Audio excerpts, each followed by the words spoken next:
Satu perikop, satu hari. Hagai, pasal 1, ayat 1 sampai pasal 2, ayat 1 bagian A. Ajakan untuk membangun kembali bait suci. Pada tahun yang kedua zaman Raja Darius, dalam bulan yang keenam, pada hari pertama bulan itu, datanglah firman Tuhan dengan perantaraan Nabi Hagai kepada Zerubabel bin Shealtiel, Bupati Yehuda, dan kepada Yosua bin Yozadak, Imam Besar. Bunyinya, beginilah firman Tuhan semesta alam. Bangsa ini berkata, sekarang belum tiba waktunya untuk membangun kembali rumah Tuhan. Maka datanglah firman Tuhan dengan perantaraan Nabi Hagai. Bunyinya, apakah sudah tiba waktunya bagi kamu untuk mendiami rumah-rumahmu yang dipapani dengan baik, sedang rumah ini tetap menjadi reruntuhan? Oleh sebab itu, beginilah firman Tuhan semesta alam. Perhatikanlah keadaanmu. Kamu menabur banyak, tetapi membawa pulang hasil sedikit. Kamu makan, tetapi tidak sampai kenyang. Kamu minum, tetapi tidak sampai puas. Kamu berpakaian, tetapi badanmu tidak sampai panas. Dan orang yang bekerja untuk upah, ia bekerja untuk upah yang ditaruh dalam pundi-pundi yang berlobang. Beginilah firman Tuhan semesta alam. Perhatikanlah keadaanmu. Jadi, naiklah ke gunung, bawalah kayu dan bangunlah rumah itu. Maka aku akan berkenan kepadanya dan akan menyatakan kemuliaanku di situ, firman Tuhan. Kamu mengharapkan banyak, tetapi hasilnya sedikit.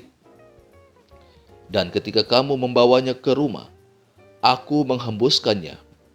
Oleh karena apa? Demikianlah firman Tuhan semesta alam. Oleh karena rumahku yang tetap menjadi reruntuhan, sedang kamu masing-masing sibuk dengan urusan rumahnya sendiri. Itulah sebabnya langit menahan embunnya dan bumi menahan hasilnya. Dan aku memanggil kekeringan datang ke atas negeri, ke atas gunung-gunung, ke atas gandum, ke atas anggur, ke atas minyak, ke atas segala yang dihasilkan tanah, ke atas manusia dan hewan, dan ke atas segala hasil usaha. Lalu Yerubabel bin Shealtiel dan Yosua bin Yozadak, imam besar, dan selebihnya dari bangsa itu mendengarkan suara Tuhan, Allah mereka, dan juga perkataan Nabi Hagai sesuai dengan apa yang disuruhkan kepadanya oleh Tuhan Allah mereka. Lalu takutlah bangsa itu kepada Tuhan. Maka berkatalah Hagai, utusan Tuhan itu, menurut pesan Tuhan kepada bangsa itu, demikian. Aku ini menyertai kamu, demikianlah firman Tuhan. Tuhan menggerakkan semangat Yerubabel bin Shealtiel, Bupati Yehuda, dan semangat Yosua bin Yozadak, imam besar, dan semangat selebihnya dari bangsa itu. Maka datanglah mereka, lalu melakukan pekerjaan pembangunan rumah Tuhan semesta alam, Allah mereka, pada hari yang ke-24 dalam bulan yang ke-6. Saudaraku, peristiwa dalam kitab Hagai ini terjadi kira-kira tahun 520 sebelum Masehi. Sekitar 16 tahun sebelum peristiwa ini, Raja Koresi memerintahkan orang-orang Yahudi untuk kembali ke negaranya dari pembuangan di Babilonia dan kembali membangun Bait Allah. 2 tahun setelah pulang dari Babilonia, orang-orang Yahudi sudah meletakkan fondasi Bait Allah. Tetapi lalu muncul musuh-musuh sehingga pembangunan Bait Allah itu sempat terhenti. Nah, sekarang telah lewat 14 tahun. Mereka tetap membiarkan Bait Allah itu begitu saja. Mereka tidak membangun Bait Allah. tetapi mereka masing-masing membangun rumahnya sendiri. Itu kita bisa lihat dalam ayat yang kedua, ayat yang keempat, dan ayat yang kesembilan. Pertanyaannya, mengapa mereka tidak membangun bait Allah itu?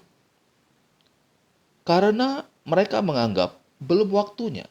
Itu pada ayat yang kedua dan ayat yang kesembilan. Mereka tahu bahwa bait Allah itu harus dibangun, tetapi mereka menunda untuk mengerjakannya. Mungkin dengan anggapan bahwa dahulu nenek moyang mereka juga tidak mempunyai bait Allah maupun kemah suci, tetapi toh mereka juga tetap bisa beribadah kepada Tuhan. Atau mungkin ada alasan-alasan yang lain.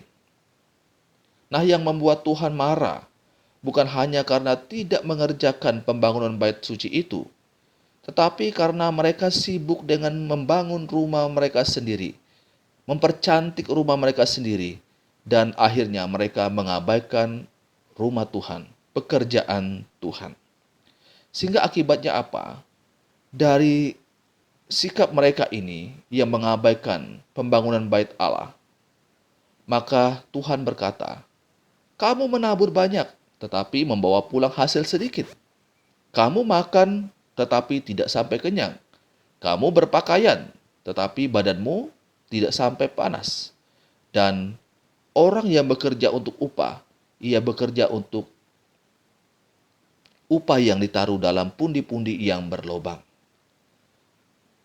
Ketika mereka mendengarkan apa yang disampaikan oleh Tuhan melalui Nabi Hagai, maka dikatakan oleh firman Tuhan, maka takutlah bangsa itu kepada Tuhan. Dan akhirnya mereka kembali membangun pekerjaan pembangunan ini. Dan bahkan menariknya, dalam pengerjaan ini, bupati pun turut mengambil bagian. Ini sesuatu yang luar biasa. Dari pemimpin daerahnya sampai ke rakyat turun tangan untuk bersama-sama mengerjakan pembangunan bait Allah ini. Saudaraku, apa pesan yang kita dapatkan dari perikop ini? Yang pertama, dalam hidup ini, prioritas utama kita adalah Tuhan. Tuhan menginginkan kita untuk mengutamakan Ia di atas segala-galanya. Jika kita tidak mengutamakan Dia dalam hidup kita, maka selalu akan ada rasa ketidakpuasan dalam hidup kita. Apapun yang kita peroleh, berapa banyak pun yang kita peroleh, kita akan selalu merasa kurang dan kurang. Tidak ada kepuasan karena kita telah mengabaikan, memprioritaskan Tuhan dalam hidup kita. Hal yang berikut yang kita bisa belajar dari hal ini. Sumber berkat itu adalah dari Tuhan, berasal dari Tuhan. Itulah sebabnya sangat penting bagi kita untuk mengutamakan Dia dalam hidup ini. Pelajaran berikut adalah pembangunan rumah Tuhan, pekerjaan Tuhan itu bukan hanya menjadi tanggung jawab sebagian orang. Dalam konteks pembangunan rumah Tuhan, bukan hanya menjadi tanggung jawab panitia, pengurus yang dipercayakan, atau majelis, tetapi ini menjadi tanggung jawab seluruh orang percaya, seluruh jemaat Tuhan, apapun jabatannya, semua kita, Tuhan berikan perintah, Tuhan berikan kita tanggung jawab untuk menjalankan semua yang telah Tuhan perintahkan kepada kita. Saudaraku, kebenaran firman Tuhan ini kiranya akan menolong kita untuk menempatkan Tuhan pada posisi yang terutama dalam hidup kita. Karena ketika kita mengutamakan Dia, Tuhan akan memberkati kita dengan cara Tuhan sendiri. Jangan pernah khawatir tentang hidup ini, karena kita bersama dengan Allah, sumber berkat itu. Ini pembacaan firman Tuhan, renungan untuk kita saat ini. Soli Deo Gloria.